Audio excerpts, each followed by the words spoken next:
In the United States, an ordinary American woman is earning extraordinary status for something quite normal. She lives in Union Beach in New Jersey, a town hit hard by Hurricane Sandy in 2012.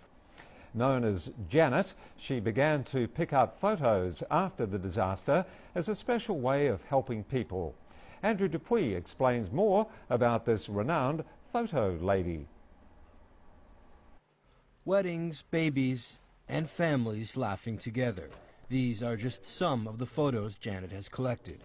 It all started from just one photo she found at the beach. Okay. Ah, I knew it. Who is it? It's Meredith's.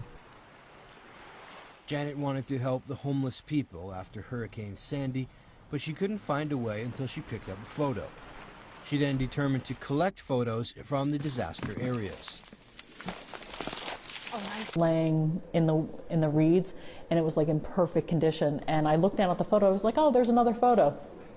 And then all of a sudden my brain registered and said, oh, those faces, you know.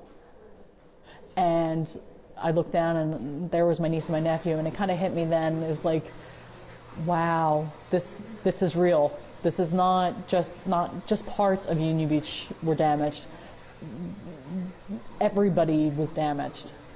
So at that point, I had said, okay, I'm going to start picking up the photos. At first, Janet thought she might collect hundreds of photos, and it would be an easy job to clean them and return them to the owners. But in the first month, she spent 6 to 7 hours on the job per day. And after she returned to work, she saved 2 hours at the end of the day to clean the photos. All her weekends were also occupied. 2 months after the disaster, over 1,000 photos were returned to their owners. At this point, we're probably at 11,400 photos have been cleaned and scanned. And we have 4 more 50-gallon containers to go. So by the end, we're probably looking at between 20 to 25,000 photos to be cleaned and scanned. Janet also left her business cards at a relief supply center for people to give her photos they picked up. After cleaning, the photos were scanned and uploaded to social networks for people to claim. But she seldom met the owners herself. It's a very private moment, and they don't need someone staring at them when they get their photos back.